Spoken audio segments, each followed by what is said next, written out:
Hello Guardians, so in my last video I showed a really good warlock build revolving around the exotic Sunbracers.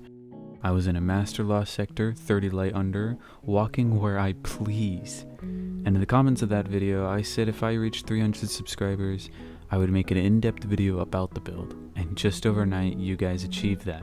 Thank you so much. So in this video I will show the synergies with fragments, aspects, mods, and even weapon perks. This build is really broken and I hope you guys enjoy playing with it as much as I do. So to start, I will go over the exotics. For obvious reasons, Sunbracers is the armor of choice. For exotic weapon, I have chosen Two-Tailed Fox with the Catalyst, of course. If you don't have the Catalyst, I'm pretty sure it's just a random drop at the end of a Nightfall. I chose Two-Tailed Fox because rocket launchers are in a really good spot right now, plus the many rework of Two-Tailed and the Catalyst makes this an exceptional choice. For legendary weapons, it's mostly optional, but having a primary with incandescence is a must. I'll go over that later. Energy weapon is completely up to you, but I love Chill Clip and Deliverance, so I've been using my crafted one. Moving on to the subclass, it is Solar. Well of Radiance is the ultimate we will be using because it is superior to Dawnblade and damage buffing Two-Tailed Fox is very good. For class ability, it's completely up to you, but I love short cooldowns so I chose Phoenix Dive, plus the heal and utility it gives is really nice. The glide is completely your choice, and I chose Incinerator Snap over Celestial Fire because of the 30-second cooldown difference. Solar Grenade is mandatory because Sunbracers will not work without it. For aspects, I chose Touch of Flame, so our solar grenades last longer and the AoE effect is greater. The second fragment I chose is Heat Rises because I love shooting in the air, and also this allows us to throw grenades in the air. Going to the fragments, I selected Ember of Resolve. Being in the air so much doesn't really mean we have time to pop a rift, so every grenade kill we get will heal us. Very handy.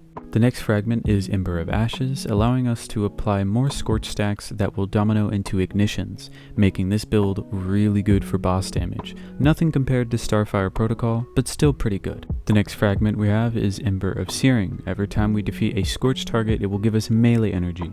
So we can proc Sunbracer's passive, and it will create a fire sprite which upon picking it up will give us grenade energy.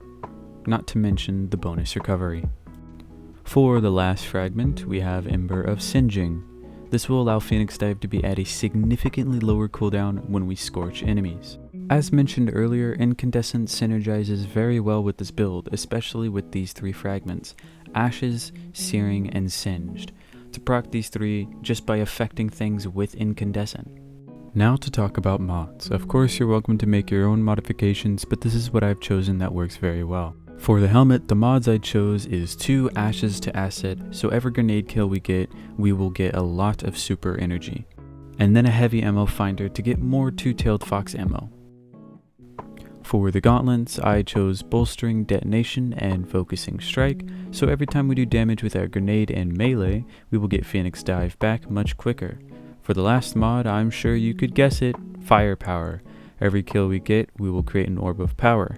Trust me, all your friends or fire team members will love you when you put this on. For the chest armor mods, I have chosen the mod Charged Up, so we can hold an additional armor charge. The second mod is completely up to you, but I have come to the realization that floating in the air means you are susceptible to snipers, so sniper damage resistance is really amazing to have on. For leg armor mods, I put on Solar Weapon Surge, allowing solar weapons to do more damage, and Incandescent as well. The other 2 mods I have on is Invigoration, which gives powered melee charge every time we pick up an orb of power. I chose this over Innervation because if I want a grenade, I'll just kill something with my powered melee. Last but certainly not least, the class item mods. I chose Double Outreach and 1 Bomber. This means every time we cast Phoenix Dive, we will get our melee and grenade charge back a lot faster. I chose Double Outreach because powered melee is really important in this build to proc Sunbracers. And of course, high resilience and high discipline is really good for this build as well. So try to prioritize those stats. That's all I got for you guys today. A very short and sweet video. I hope you guys have fun with this build. I know it's very simple, but it's so much fun and can be taken so much further. Thank you guys for all the support recently. I really appreciate it. Make sure you like and subscribe. And also, Comment a random exotic, it can be anything, preferably for Warlock, and I'll try my best to make a great build for it. Anyways, thank you for watching, until next time.